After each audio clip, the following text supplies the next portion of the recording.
Morning students, मैं पूनम राय। इससे पहले के वीडियो में हम लोगों ने कुछ पैराग्राफ को पढ़ा था।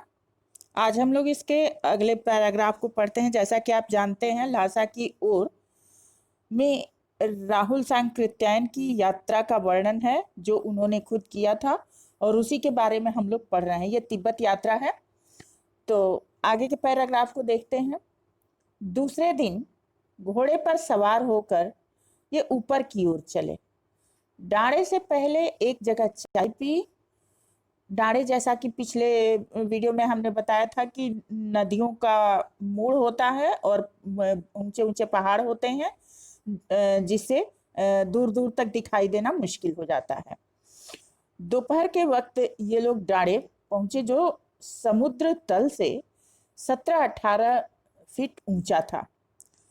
दक्षिण तथा पूरब से पश्चिम की ओर हिमालय के हजारों श्वेत शिखर चले गए थे। भीटे की ओर दिखने वाले पहाड़, भीटा मतलब कि जो पहाड़ी इलाका था, कई ऊंची ऊंची चोटियां थी। तो भीटे की ओर दिखने वाले पहाड़ बिल्कुल नंगे थे। ना उन पर बर्फ थी, बर्फ की सफेदी थी और ना ही हरियाली थी। उत्तर की तरफ बहुत कम चोटियां दिखाई देती थी। सर्वोच्च स्थान पर डाणे के देवता का स्थान था, जो पत्थरों के ढेर, जानवरों की सींगों और रंग बिरंगे कपड़ों से सजाया गया था। ये कपड़े की झंडियां नुमा बनी हुई थी जिनसे उनको सजाया गया था। अब उतराई पर चलना था। अभी तो लोग चढ़ रहे थे ऊंचाई पर, लेकिन अब उन्हें ढलान पे उतरना था। चढ़ाई तो कुछ मुश्किल थी, लेकिन उतराई बिल्कुल नहीं। जैसा कि आप जानते हैं कि ऊपर चढ़ना बहुत कठिन होता है, लेकिन नीचे उतरना बहुत आसान होता है। उतना बल नहीं पड़ता।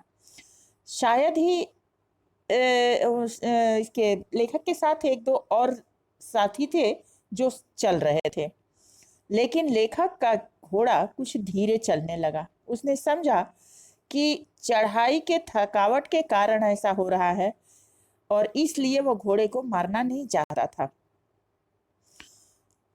इसमें प्रमुख बिंदु जो उभर के आ रहे हैं कि डाणे की ऊंचाई समुद्र तल से कितनी थी।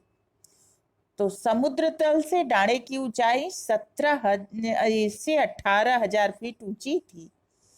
भीटे की ओर दिखने वाले पहाड़ कैसे थे?